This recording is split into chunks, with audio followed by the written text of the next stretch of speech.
국회의원 선거가 끝나고 지금 며칠이 지나지 않았고요. 방송가와 미디어 시장은 아직까지도 이 선거 당선자를 모시는 게 하늘의 별 따기입니다. 선수는 300명인데 언론인은 수만 명이거든요. 무려 저희가 스튜디오에 모셨습니다. 통합당 민주당의 당선인들 인터뷰가 지금 워낙 다른 곳에 많이 나갔습니다. 그리고 당론 얘기 많이 듣고 그 비슷한 인터뷰들 많이 나가는 것 같아서 저희들은 제3당 이야기를 좀 들어보려고 합니다. 정의당의 비례대표 2번 정의당 미래정치특별위원회 위원장 장혜영 당선인이 청취자 여러분들을 뵙기 위해서 스튜디오에 나와 있습니다. 어서 오십시오. 안녕하세요. 우선 축하드립니다. 감사합니다. 네. 그전에는 다른 여러 가지 직업을 가지고 계셨고, 의회 정치에 뛰어들어야겠다고 마음먹은 지 지금 6개월은 되셨나요? 네, 반년 넘었습니다, 이제. 그럼 이런 선거의 장을 거의 이제 몸으로 뛰어들어서 처음 경험해 보신 거예요. 그쵸. 예, 선거운동 기간의 소회를 좀 듣겠습니다. 네. 뭐, 인생 처음으로 이제 선거권이 아니라 피선거권을. 그죠. 네, 이제 사용하는 선거였기 때문에 사실은 이제 배우면서 동시에 바로 실전을 이제 들어간 경우인데요. 맞아요. 그래서 뭐 정신 없었지만 확실히 이제 밖에서 보는 정치와 실제로 몸으로 하는 정치가 참 많이 다르다는 생각은 했습니다. 구체적으로 한두 가지만 예를 들어주실 수 있어요? 그러니까 제가 유권자일 때는 네. 이제 다른 정치인들이 저의 마음을 얻기 위해서 많이 노력을 하잖아요. 맞아요. 하지만 이제 경쟁자가 되고 나서는 네. 굉장히 말과 행동이 다른 모습들을 아무렇지 않게 이제 봐야 되는 경우들이 굉장히 많이 있었어서, 네, 그러니까 지킬 생각 없이 하는 약속들이 생각보다 많구나라고 그렇죠. 하는 것을 많이 느꼈습니다. 네. 기성 정치인이 되었으니 본인도 그 시험대에 곧 들게 될 거라는 감이 오셨겠네요.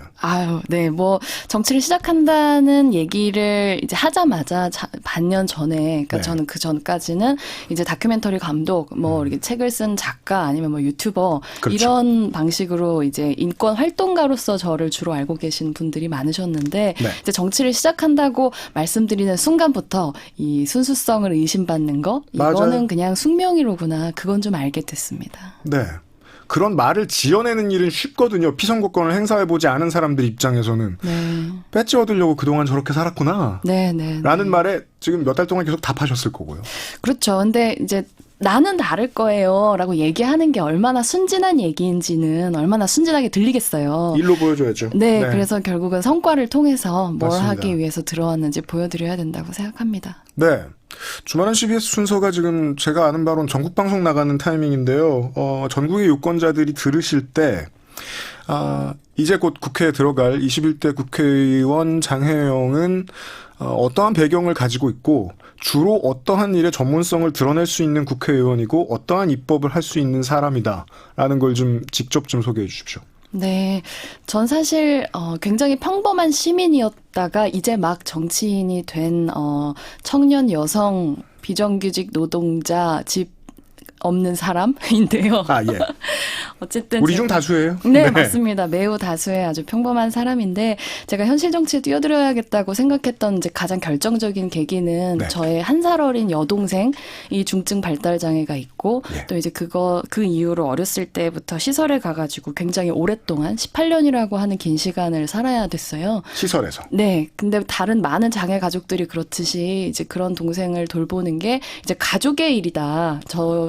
저의 경우에는 언니인 나의 일이라고 생각했었는데 이제 단순히 그렇게 개인으로서 동생을 책임지는 게 아니라 우리 사회 자체가 이제 장애인 비장애인이 같이 살아갈 수 있는 곳으로 바뀌어야겠다. 그 길에 차라리 내가 같은 노력을 하더라도 그냥 네. 내 동생 하나 어떻게 잘 건사해보자 이게 아니라 제 동생 아닌 모든 이제 장애 당사자들도 시설 밖에서 살 수 있는 사회를 만들고 싶다고 생각해서 이제 현실 정치에 뛰어들게 됐습니다. 그러다 보니까 네. 아무래도 사람들이 그러면 너는 장애인의 인권을 대변하기 위해서 정치를 하는 거냐라고 한국 특유의 그 선을 긋는 방식의 질문이죠. 네. 어떠한 소수자를 배려하다니 다수를 외면하는 사람인가 보네? 네, 맞아요. 라는 질문에 대한 답도 있으셨겠죠. 그렇죠. 어쨌든 이제 장애인의 인권을 보장하는 건 장애인만 혹은 장애인 가족에게만 좋은 일 아니냐 이렇게 생각하시는 분들도 많이 계신데 그렇게 생각하지 않으시는 분들은 거의 다 지금 제가 너무 나쁘게 말하나요? 그 지금 청취자 여러분들 중에서는 실제로 그런 당사자 돌봄을 행하고 계시거나 네. 정기적으로 찾아가면서 시설에 있는 가족을 두고 계신 분들은 네. 뭐 그냥 편안하게 뭐 고개를 조아거리실 수 있는 분위기 정도겠죠.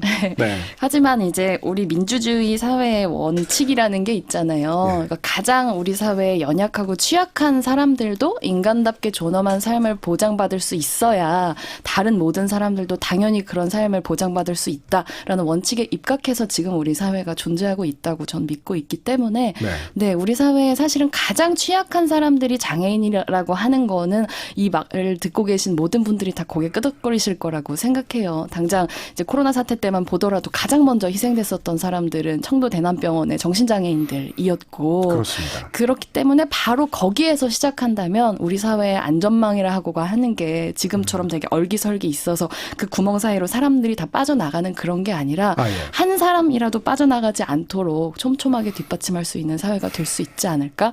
그래서 가장 연약한 사람의 인권은 모든 사람의 인권과 통한다. 그게 제가 정치를 하는 원칙이고 장애인의 인권을 대변할 때 가지고 있는 기본적인 생각이에요. 믿을 수 없어요. 왜냐하면 네. 말씀을 너무 잘하세요. 감사합니다. 칭찬으로 듣겠습니다. 반년 배운 솜씨가 아니다. 이 반년 하기 위해 평생 준비했습니다. 예를 들어 이런 말씀도 만들었잖아요. 자, 선거용 코멘트. 네. 예를 들어 참 잔인한 얘기인데 기본 원리인 것 같아요. 이 고통은 사회적인 고통은 위에서 아래로 흐르게 되어 있다. 네. 가장 취약한 곳에 있는 사람들이 먼저 고통당하게 될 수밖에 없는 것이다. 그것이 예전에 전쟁에는 가난한 청년들부터 끌려간다 이런 얘기 하는 것처럼. 네. 그런데 한국은 이 코로나19의 사태와 관련해서 다른 나라들을 보고 있으면 생각보다 사회의 맨 밑바닥이 그나마 좀 안전한 나라이긴 하거든요. 네. 근데 뒤집어서 이야기를 하면 이제 홍콩 같은 경우에는 낮에 집안일을 해주는 외국인 노동자들 거의 대부분이 밀집해서 거리에 살고 있고 그 사람들이 먼저 코로나 바이러스에 걸렸죠. 취약한 상황이 됐다거나 한국은 그 정도까지 일은 매우 드문데 그렇다고 해도 한국 사회에도 여전히 이 맨 가장자리에 위험이 흐르는 곳은 있고 청도 대남병원을 사례로 들어주셨는데 네. 거길 챙기면 나머지 국민들도 더 안전해질 것이다. 이런 말씀이신 거죠? 네, 거기부터 시작해야 모두가 안전해질 수 있다. 그렇게 생각합니다. 알겠습니다. 이미 내고 있던 목소리가 있으셨던 거예요.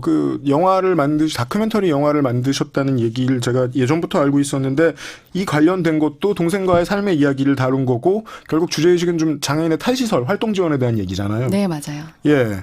21대 국회에서 지금 본인이 지키고 넣어야 할 입법 내용도 네. 관련된 거죠. 그렇죠. 네. 사실 굉장히 많은 것들을 이제 300분의 1의 국회의원으로서 해내긴 해야겠지만 네. 제가 처음에 이제 당내 경선 때부터 줄기차게 1호 공약으로 말씀드렸었던 게 이제 장애인들의 24시간 활동 지원 제도를 보장하겠다라고 네. 하는 거였는데 그 활동 지원 제도가 뭔지에 대해서 잘 모르시는 분들도 많이 계실 것 같아서 네네. 간단하게 설명을 드리면 그러니까 우리가 지금까지 뭔가 되게 익숙했던 풍경들을 얘기하면 발달장애 당사자가 있으면 늘 그 옆에서 돌보는 사람은 가족, 특히 엄마. 이렇게들 이제 많이 생각하고 내일이 이제 장애인의 날, 저희는 장애인 차별 철폐의 날이라고 부르는데 이제 그때쯤 되면 TV에서 이제 그런 눈물 흘리시는 부모님들이 나오셔가지고 내 자식보다 하루 더 살고 싶다. 그때만 얘기하는. 네, 이제 이런 종류의 얘기들이 사람들에게 익숙하지만 이제 그 장애 당사자의 곁에서 그 삶을 지키는 게 가족이 아니라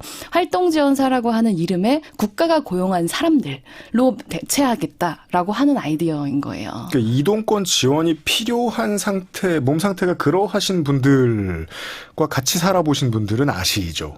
이게 내가 하루 온종일 시간을 쓸 수 있는 문제가 인간적으로 전혀 아니다. 그렇죠. 라는 걸. 네. 그러니까 이동권뿐만 아니라 사실 네. 이제 발달장애가 이제 그 지적장애, 자폐성장애 이거를 이제 묶어가지고 발달장애라고 예. 하는데 이제 발달장애 당사자들이 제일 이제 문제를 겪는 부분은 사실은 사회적인 커뮤니케이션이거든요. 예. 막 사회성이 24시간 중에서 6시간만 없다가 나머지 시간 있고 이렇게 되는 게 아니기 때문에 또 이제 사실상 정말 이제 장애 당사자의 가족들이 시설을 선택하는 이유도 이것과 무관하지 않은 거거든요. 가족들 중에 누군가가 자기 삶을 내려놓고 이제 당사자의 그림자로 살아가는 거에는 너무나 명확한 한계가 있기 때문에 그건 참 잘못됐는데 네. 우리 사회는 그게 잘못된지 아닌 줄 알았죠. 잘못된 게 아닌 줄 알았죠. 오랫동안. 맞아요. 하지만 이제는 모든 사람들이 다 자기 자신으로 살아갈 수 있게 장애 유무와 상관없이 만들 수 있는 제도가 이 활동지원 제도고 이미 존재하고 있어요. 없는 제도를 만드는 것도 아니고 이제 네. 투쟁을 통해서 2007년에 법이 만들어져서 시행 중인데 13년이 됐는데. 그쵸. 이제 뭐가 충분히 문제입니까? 예산이 반영이 안 되고 있는 게 제일 큰 문제라고 말씀드릴 수 있어요. 실제 법이 적용되는 일선, 예산이 적용되는 일선에서 가장 괴로운 게 그거죠. 뭔가 정신을 담아서 입법을 했다고 그 국회의원들이 광고를 하는데 막상 수혜를 받아야 하는 국민들의 입장에서 봤을 때 예산이 이런 데 적용이 안 됐네, 적용이 안 됐네, 이런 문제들. 네. 그런 걸 가서 해결하실 거다. 그렇죠. 알겠습니다. 네. 그 공공운수노조사나 장애인 노조가 작년에 생겼어요. 네. 이곳이 아니라고 하더라도 뭐 노동권과 관련된 것이 아니라고 하더라도 장애인 관련된 시민단체도 오랫동안 활동하시는 분들도 많이 있어요. 네. 이걸 의회 안에서 끌고 들어가서 하겠다는 정치 신인이 나오면 이게 좀 답답한 얘기인데 실제로는 이 노동권을 이야기하는 단체나 시민사회 단체나 꼭 협력자의 역할만 하는 경우는 없어요. 그렇죠. 네. 우리는 입법 이렇게 해줬으면 좋겠는데 당신은 왜 그래? 국회의원이 돼가지고. 이런 건 걱정 안 되시나요? 뭐 걱정이 왜 안 되겠습니까마는 그렇다고 뭐 그러니까 이제 정치 신인, 젊은 정치 신인으로서 기성 이 시민단체들하고 합의를 이루어서 이 입법 활동을 해야 하는 과제. 네. 고민을 많이 해보셨습니까? 고민을 많이 하기는 했지만 또 네. 이제 저는 정의당의 국회의원으로서 예. 그리고 어쨌든 정말로 시설에서 자유를 박탈당하고 18년이라고 하는 시간을 살아야 했었던 제 동생 그리고 동생이기 전에 한 사람의 시민의 삶을 가장 가까이에서 지켜봐왔던 사람으로서 제가 원칙적으로 내야 하는 목소리가 반드시 존재한다고 생각하고요. 네. 네, 그것들은 모든 것들이 양비론적으로 이야기되는 상황을 저는 굉장히 경계해야 된다고 생각하고 네. 당장 노동권을 이야기하기 전에 장애 당사자들은 최저임금 대상에서도 예외로 적용되고 있지 않습니까? 네. 이런 부분부터 사실은 개선해 나가야 한다고 생각하고 다른 대단한 걸 바라는 게 아니라 상식적인 것들을 원하는 거거든요. 그렇기 때문에 저는 이번에 또 21대 국회의 특징은 일할 수 있는 국회를 국민들께서 되게 무섭게 만들어주셨잖아요. 네. 그렇기 때문에 더더욱이나 필요한 얘기들을 원칙적으로 하는 게 중요하다고 생각합니다. 알겠습니다. 들어가서 실력을 보여주셔야 알 수 있는 문제에 대한 질문을 해버렸습니다. 제가 잘못했습니다. 아닙니다. 정의당에 대해서 여쭙지 않을 수가 없습니다. 네. 정의당은 진보 정당이지만 동시에 대중 속에 이름 안 바꾼 걸로 말하면 가장 오래된 기성 정당입니다. 네. 근데 기성 정당은요. 네. 이제 대중들이 인지도가 있고 대중 누구나 참여해서 대의원도 되고 권리당원도 되는 이런 정당은 사람들이 워낙 다양한 사람들이 있기 때문에 사람들하고 친해지고 대의원표를 확보하고 하는 일이 좀 더 상대적으로 작은 진보 정당에 비해서 정말 어렵습니다. 네. 게다가 이 20대 총선하고 비교를 해보면요. 정의당은 비례대표 순번 구성이 20대 때는 정의당의 인적 구성과 동일한 비례대표 순번 구성이 됐었어요. 네. 인적인 면면을 봐도. 근데 21대에서는 확 뒤집어진 개혁적인 인선이 됐습니다. 맞습니다. 그 어느 당보다 그렇죠. 젊은 사람들이 들어왔고요. 네. 메이저에 비해서 성별도 달랐고요. 네. 저희 6명 중에 5명이 여성이니까요. 나쁘게 얘기하면 새로 배치단 사람들이 기존 당원들하고의 거리가 아주 멉니다. 그렇습니까? 내기를 해보죠. 전 제가 이길 수 있습니다. 제가 이길 수 있다고 봅니다. 왜냐하면 이제 당과 친해지셔야 하는 과업이 있다는 거죠. 네. 이 정당의 그 당원이 되신 지 얼마나 되셨죠? 6개월이요. 네. 20년 되고 10년 된 분들하고 친해지셔야 되는 과업이 있다고 생각해요.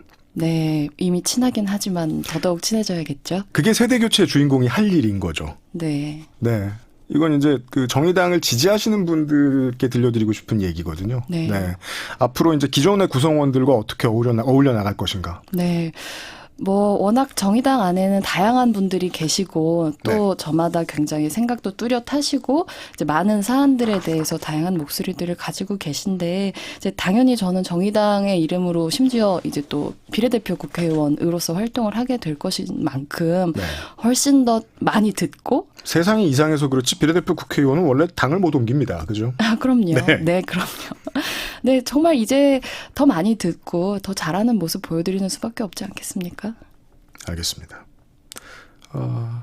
모든 게 미래형인데 다 맞는 답입니다. 네. 앞으로 잘해야 되는 일이에요. 그죠? 그렇죠. 사실 근데 이번에 저희 선거하면서 선거라고 하는 게 참 또 많은 만남과 많은 협력을 필요로 하는 굉장히 큰 사업이잖아요. 네. 그러면서 당 안에서 화학적으로 많은 분들하고 결합할 수 있는 기회들이 분명히 있었고 그때 만났었던 많은 당원분들께서는 굉장히 크게 격려해 주시고 비판과 함께 격려해 주셨기 때문에 저는 저희 당 앞으로 이제 더더욱 강력하게 뭉쳐서 하나의 목소리 낼 수 있다고 자신하고 있습니다.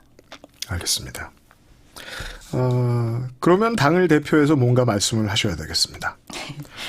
저는 물론 동의하지 않아요. 전 정의당이 고전했다고 생각하지 않아요. 왜냐하면 정의당은 여전히 그 전국 득표율 10분의 1을 가져간 정당, 제3정당이거든요. 네. 그 결과가 양자택일의 독식이기 때문이지. 네. 전 정의당의 성적은 좋았다고 생각해요. 제가 왜 이렇게 생각하냐면 말씀을 드리냐면 정의당의 구성원들한테 우리가 실패한 이유를 물어볼 수 없다고 생각하기 때문입니다. 네. 그런데도 결과가 이렇다 보니 정의당이 이런 결과를 얻게 된 이유를 정의당 입장에서 뭔가 설명하실 필요는 있을 것 같아요. 예. 향후에 우리가 득표를 더하기 위해서 개선해야 될 점은 무엇인 것 같다. 어쨌든 이제 21대 총선은 4월 15일에 이제 국민들의 선택이 이루어진 것이고 네. 그 결과를 저희가 모두 알게 된 이상 국민들이 만들어주신 선택에 대해서 이제 얘기를 저희 당연히 선거 평가를 하겠지만 네. 그 자체에 대해서 더 이랬어야 된다라고 이렇게 말씀드리는 건 저는 사실 적절하지 않다고 생각하고 특히 제 당선인 입장에서는 만들어주신 결과로 무엇을 할 것인가를 더 이제 많이 고민하고 있는 상황이기는 해요. 근데 어쨌든 이제 저희 당 이게 정치라고 하는 게 특히 선거는 늘 상대가 있는 게임이고 결코 이제 구도라고 하는 것 안에서 존재하는 것이기 때문에 그럼요. 이 코로나 바이러스의 장기적인 확산이라고 하는 이제 어마어마한 불안정한 상황 그리고 이제 첫 번째로 선거제도 개혁 이후에 치러지는 이 어떤 위성정당 사태들 이 여러 가지 안에서 정의당이 고전을 했었다는 생각은 들지만 이제 그럼에도 불구하고 그 안에서 원칙을 지켰고 또 이제 가장 사회적인 약자들의 목소리를 내는 정당이 필요하다고 믿어주신 국민들께서 저희를 여기까지 이렇게 만들어주신 거라고 생각하거든요. 네. 그래서 앞으로 정말로 이제 저희 정의당이 원칙을 지켜서 국민을 지키겠습니다. 이게 슬로건이었고 또 제가 본부장으로 있었던 청년선대본의 저희 내부의 슬로건은 다시 정의당답게라고 하는 것이었거든요. 그래서 정말 원내에서 이제 가장 정의당답게 그거는 곧 그 어떤 경우에도 가장 불평등한 사람들의 관점에서 상황을 평가하고 파악하고 그리고 목소리 내는 거라고 생각하는데요. 오직 그 길이 앞으로 정의당이 다시 국민 여러분들의 마음을 얻는 길이라고 생각합니다. 정의당답게라는 말을 한 문장으로 늘리면 마지막에 해주신 그 말씀인 것이다. 네, 저는 그렇게 생각합니다. 알겠습니다. 주로 미래지향적으로 말씀하시니까 제가 미래정치 특위장이라서요. 좋습니다. 네. 개그엔 소질이 없는 것으로 아직까지는 밝혀지고 있습니다. 미래지향적인 질문을 드려야죠. 네. 득표를 얼마나 했든 간에 의석수는 이렇게 나왔습니다. 네. 네. 이걸 가지고 앞으로 무엇을 할 것인가에 대한 계획은 네. 이 소수의 정의당 국회의원들한테 다 물어봐도 시원찮아요. 예. 네. 장혜영 당선자는 어떻습니까? 아까도 잠깐 말씀드렸는데 네. 어쨌든 이번 국회에서 개헌 말고는 이 국회 선진화법을 넘어서 무엇이든 실행할 수 있는 국회를 국민들께서 만들어 주셨잖아요. 여당에겐 그렇습니다. 네, 그렇다면 무엇을 할 것인가가 가장 중요해졌을 텐데요. 네. 지금까지 뭐 하다못해 우리 여전히 세월호 참사의 원인도 그리고 그 책임자를 어떻게 처벌할 것인지에 대해서도 이제 공소시효 1년밖에 남지 않은 문제들이 굉장히 많은데 여전히 해결되지 않고 있고 네. 또 코로나 사태 맞이해가지고 이제 고용 불안을 넘어서 실제로 너무나 많은 사람들이 실직을 하고 있고 이런 상황들을 타개해야 되는 것들도 그렇고 여전히 남아있는 뿌리 깊은 불평등 문제, 양극화 문제 있지 않습니까? 예. 이런 의제들을 가장 원칙적으로 이야기해 나가는 것 그게 뭐 포괄적 차별금지법 제정이 됐든 생활동반자법 제정이 됐든 네 그런 부분들에 아예 네. 굉장히 정확하게 그 이슈들을 이야기해내는 거 그게 저는 정의당이 해야 할 일이고 가장 중요한 일이라고 생각합니다. 시간이 잠깐 남아있는 게 있으니까 제가 궁금한 그걸 좀 여쭤볼게요. 네. 포괄적 차별금지법, 이제 생활동반자법 같은 경우에는 이제 여당과 목소리가 갈릴 부분에 대한 질문입니다. 네. 생활동반자법 같은 경우에는 여당도 향후에 따라올 수도 있고 여당 원내에서 이것과 관련된 전향적인 법을 이미 내놓고 있는 의원들도 있는데 네. 당의 당론으로 보았을 때 포괄적 차별금지법은 정의당과 민주당이 태도가 좀 달라요. 네. 네. 그렇죠. 이거 어떻게 하셨으면 좋겠습니까? 해야죠. 당연히. 왜냐하면 포괄적 차별금지법이 이제 국민들을 설득해 주십시오. 국민들께서는 저는 이미 포괄적 차별금지법이 필요하다고 사실은 생각하시는 국민들 굉장히 많으시다고 생각하는데 네. 오히려 지금까지 굉장히 많이 국민들 뒤에 정치가 숨어왔다고 생각합니다. 특히 이제 여당이나 정부의 경우에도 네. 국민적인 동의가 필요하다, 사회적인 합의가 필요하다라는 말 뒤로 많이 숨어왔는데요. 보통은 정책 입안을 미룰 때 하는 마지막 말이죠. 네, 맞아요. 네. 근데 지연된 정의는 부정된 정의다라고 하는 말씀 문재인 대통령께서도 하지 않으셨습니까?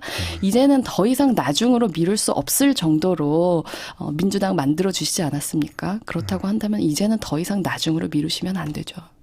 아, 미래가 하나 보이는군요. 정의당은 이제 더 이상 여론의 눈치를 볼 때가 아니다라는 말을 민주당에게 정말 자주 하게 것 같네요. 네, 그렇죠. 사실 그게 남은 정의당뿐만 4년 동안. 아니라 네, 굉장히 많은 분들께서 그렇게 생각하고 계시고 민주당에 계시는 의원님들도 충분히 자각하고 계실 거라고 생각해요. 그래서 무섭다 이런 말씀들 많이 하시더라고요. 그렇죠. 네. 알겠습니다. 실제로 무서운 소리가 현실적으로 들릴 곳은 여전히 의회에서는 야당의 목소리니까 예, 그 역할을 하실 거라고 네. 말씀해 주신 것 같습니다. 네. 네. 마지막으로 정의당을 지지해 주신 그리고 장혜영 의원을 아직 의원 아니시죠? 장혜영 네. 당선인을 이미 기존에 알고 계신 분들과 모르고 계신 모든 분들에게 네, 향후의 의지를 담아서 인사를 좀 해주십시오. 네, 이제 21대 국회가 6월 정도부터 시작이 될 텐데요. 이제 그때 처음으로 이제 정의당의 정치인 그리고 그 이전에 이제 국민 여러분 모두를 대표하는 이제 여러분의 권리를 국회에서 울려 퍼지게 만들 국회의원으로 활동을 하게 되었습니다. 근데 아까도 말씀드렸던 것처럼 우리 사회에 가장 소외되어서 이제 잘 만날 수도 없고 목소리를 들을 수도 없는 사람들의 권리를 소리 높여 나가겠다. 그 길에 함께 달라는 말씀 꼭 드리고 싶습니다. 네. 사시는 댁이 어디십니까? 저 합정동에 있습니다. 서울시 마포구 합정동 주민입니다.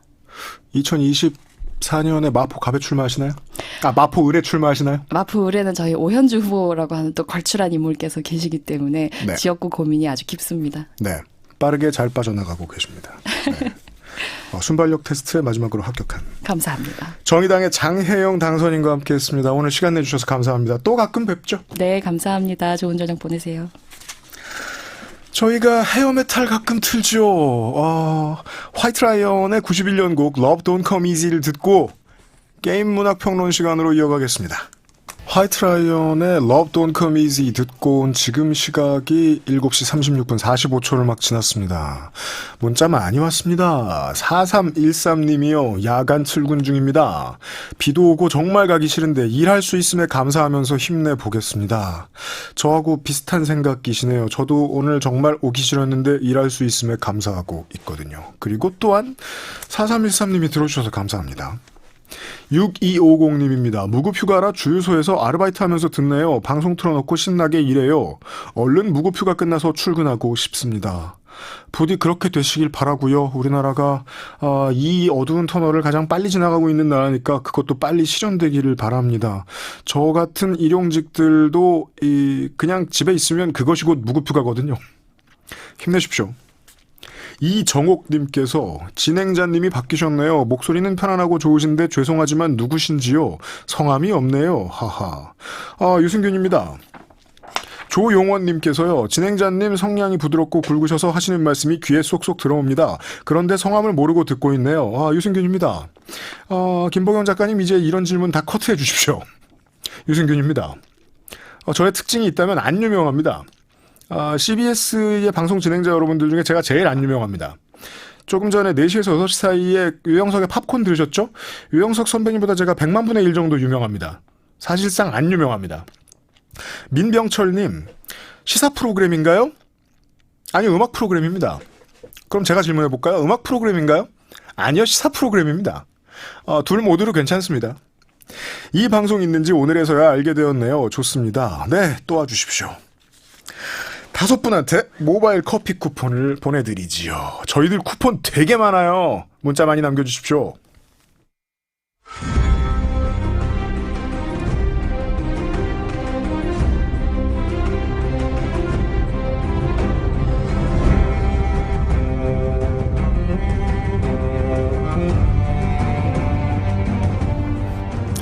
우리의 삶과 게임을 이야기하는 게임 문학 산책 코너를 제가 기획했으면 좋겠다라고 말씀드렸을 때 이광조 프로듀서께서는 점잖게, 매우 점잖으신 분이거든요. 한 2-3번 정도 걱정하는 멘트를 해주셨습니다. 그리고 이 코너에 현재까지 가장 열렬한 팬이 되었습니다. 제가 믿으라고 말씀드리면 믿으시면 됩니다. 이 코너는 이 삼라만상 이야기를 하지 못하는 것이 없습니다. 제가 오늘 가사 노동을 하는 사람으로서 집에 기름이 응고돼가지고 하수구가 막혔거든요. 이런 얘기를 해도 이분은 게임 이야기로 이야기를 트실 수 있습니다. 오늘은 선거에 대한 얘기입니다. 게임 평론가 이경혁 씨와 함께 하겠습니다. 예, 어서 오십시오. 안녕하십니까, 이경혁입니다. 네, 선거 얘기예요. 예, 이번 주에 선거가 끝났지 않습니까, 저희가? 네. 선거에 대해서 분석하고 이런 얘기는 이제 다른 코너, 여러 프로그램에서 많이 했으니까. 네. 예, 제가 정치 전문가도 아니고, 이제 그런 얘기를 해보기보다는, 오늘은 그 선거라는 제도가 갖고 있고, 또 드러내는 좀 색다른 의미를 어떤 게임을 가지고 한번 이야기를 해보고 싶어요. 특성. 예. 우리가 선거라고 하면 이제 법치국가에서 사실 법을 만드는 국회의원들을 뽑는 선거였지 않습니까? 네. 다시 말해서 나라의 근간을 만드는 사람들을 어떻게 구성할 것인가라는 질문이었을 텐데 역으로 그러면 선거가 없는 상황이면 어떨까? 선거가 없다고 하면 우리가 보통 이제 독재국가라고 하죠. 그러니까 독재자가 혼자 계속 나라를 이끌고 가는. 그 세상이 어떨까 하는 궁금증 때문에 우리가 선거를 안 할 수는 없어요. 예, 그러면 큰일 나죠. 네, 예, 이럴 때 체험을 해보는 거예요. 예, 그런 걸 이제 가상으로 체험해 볼 수 있는 하나의 이제 대안으로 이제 독재자를 다루는 게임을 하나 좀 들고 와봤습니다. 독재자가 되어보는 게임입니다. 네.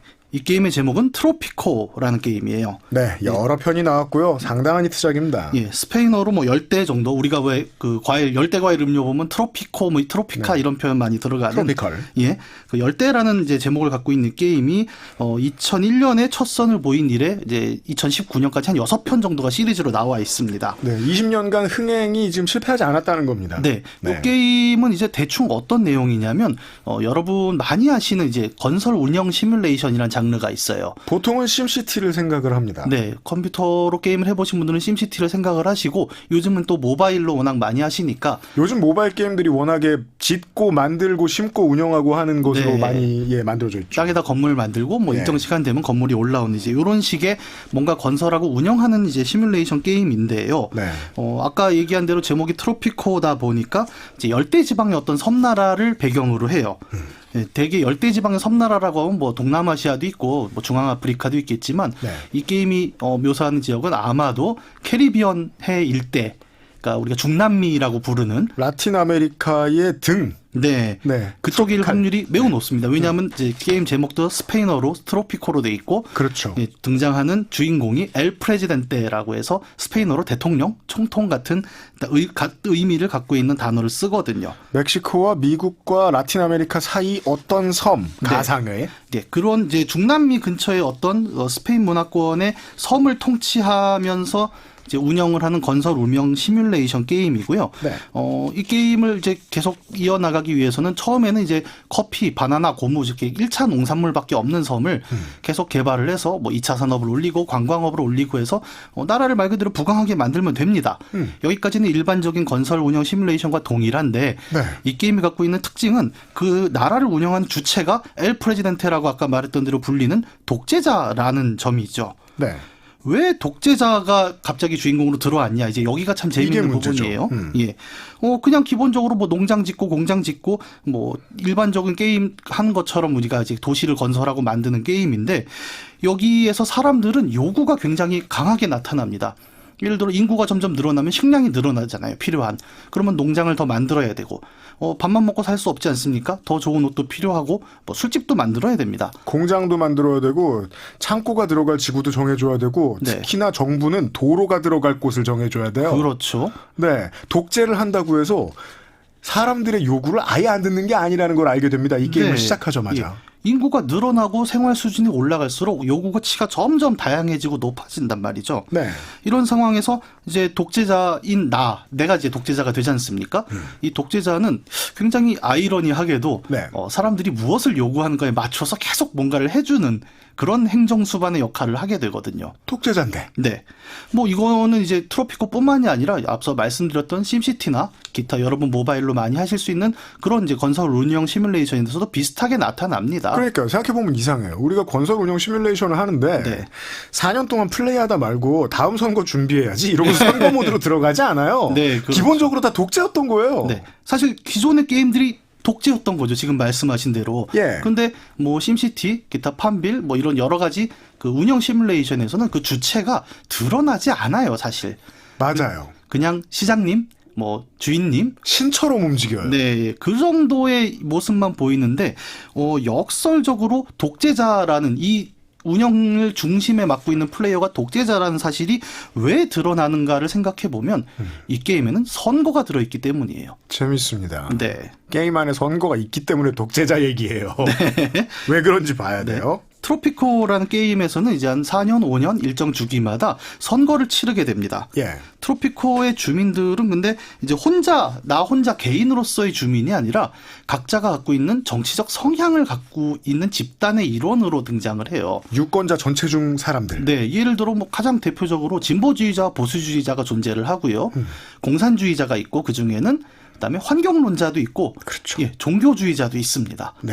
이들의 요구가 서로 상충하기도 해요. 뭐 예를 들어서 동네에 있는 열대우림을 좀 밀어내고 거기에 공장을 짓고 싶다라는 게 이제 자본주의자의 논리입니다. 네. 공장을 지어서 더 많은 돈을 벌 수 있다. 근데 그 요구를 받아서 접수하게 되면 환경론자들이 반발을 하는 거예요. 환경론자들이 바로 반발할 거고. 네. 공산주의자들은 그거보단 약한 정도로 반발을 하거나 온건하게 가만히 있을 것이고. 그렇죠. 종교주의자들은 별 생각 없을 것이고. 네, 그 이슈에 대해서 뭐 딱히 할 얘기가 없겠죠. 이제 실제 세상이네요. 네. 그렇기 때문에 말이 독재자지 이 플레이어는 그냥 심시티처럼 마음대로 내가 땅을 막 갈아엎고 개발할 수가 없습니다. 왜냐하면 가장 많은 표심이 나에게 반대파로 돌아서게 되면 다음 선거에서 떨어지게 되니까요. 다수의 표심에 맞춰서 일해야 돼요. 네. 이게 떨어지는 게 얼마나 무섭냐면 단지 이제 다음 선거에 졌습니다. 그러면 야당이 되는 게 아니라 그대로 축출됩니다. 이 게임은 망합니다. 예, 독재자잖아요. 네. 물론 독재자다 보니까 이제 선거에 이길 수 있는 방법은 좀 다양합니다. 일 잘하는 거 말고도 정치는 많아요. 네. 그러니까 대중들의 요구를 맞춰주는 것 말고도 독재자가 할 수 있는 많은 것들, 예를 들어 반대파의 당수를 감금을 한다거나, 그렇죠. 예, 정치적 억압. 예, 암살을 한다거나, 네. 뭐 굉장히 여러 가지 것들이 가능합니다. 혹은 이제 가상의 적을 동원한 선전선동 다양한 네. 것들을 할 수 있어요. 실제로 게임 안에서 이제 언론사도 만들 수 있어요. 방송국이나 라디오, 신문사 관영 같은. 언론. 예, 그 자기가 세팅을 할 수가 있는데 이 언론사를 어떻게 쓸까요? 라는 대답에 독재자의 홍보용으로 쓴다. 네. 아니면 정말 자유 언론으로 둔다. 근데 보통 후자를 두게 되면 야당의 지지율이 올라갑니다. 예, 그래서 당연한 일입니다. 네, 대부분의 플레이어들이 이제 관영 언론으로 많이 네. 쓰고 있기도 하죠. 아이 땡치면 내 얘기 하라 그래. 라고 해야 됩니다. 예, 우리가 많이 보던 그 왜 선전선동물 이런 것들을 만들어내는 언론사로 작동을 하기도 하고. 맞습니다.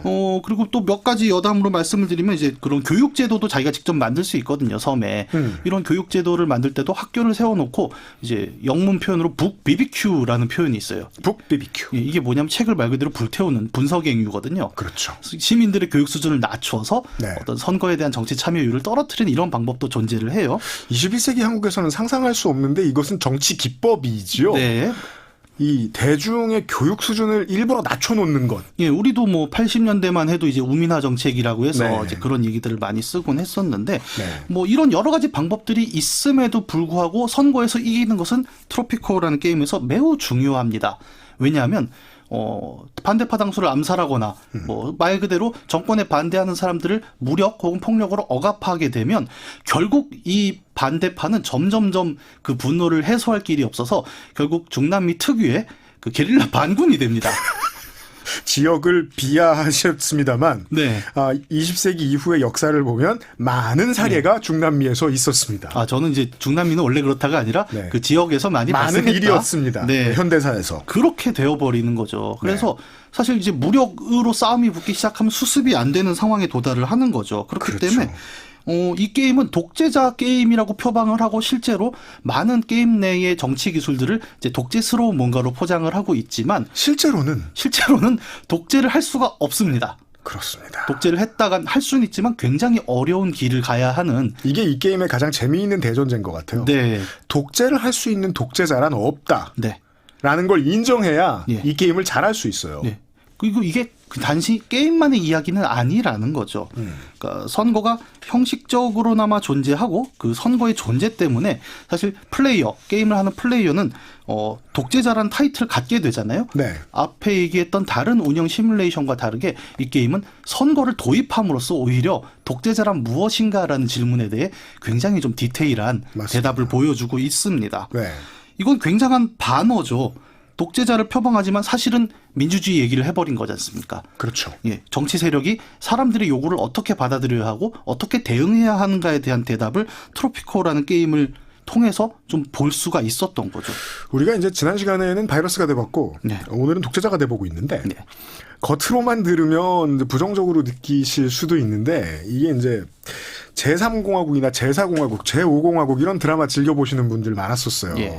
저도 좀 그래가지고 애늙은이라는 소리 많이 듣고 그랬었는데 그걸 볼 때는 내가 정치의 현장에 들어가서 어떠한 선택을 하는 기로에 놓인 주인공이 된 기분들이 들거든요. 예. 그걸 좀 더 직접적으로 체험해 보시는 방법일 따름입니다. 그렇죠. 네. 이런 생각을 하다 보면은 아까 얘기했던 심시티나 다른 운영 시뮬레이션에 대해서 조금 다르게 생각해 볼 수가 있습니다. 심시티가 오히려 독재 게임이었다는 거죠. 정직하게 계속 짓고 개발하고 부수고 짓고 개발하고 부수고만 반복한 줄 알았는데 네. 사실 그 플레이를 계속하면서도 이런 느낌이 들었어요.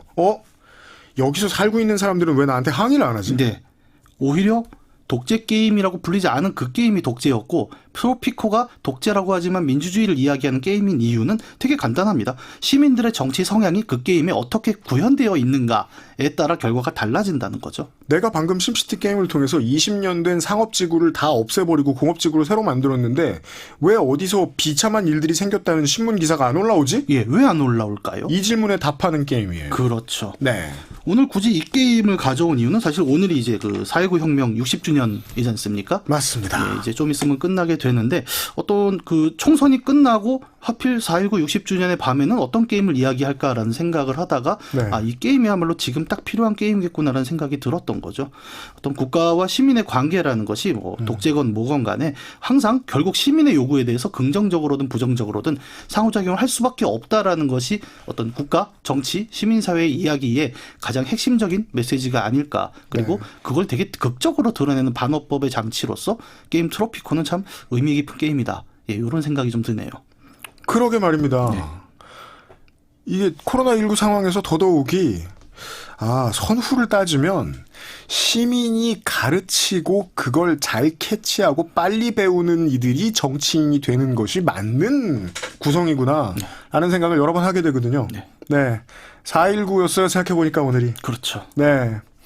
4.19 아니면 언제 트로피코 얘기를 해보겠느냐라는 생각이 들어서 저희가 준비를 해봤습니다. 예. 방송 디테일 모르시는 분들은 모르시겠지만은 그 이경혁 게임 평론가의 자랑 중에 하나가 시간을 기가 막히게 맞춥니다. 네. 마지막 문장을 끝냈을 때 PD님이 요구하신 그 시간에 딱 들어갔어요. 이경혁 게임 평론가 수고하셨습니다. 예, 감사합니다.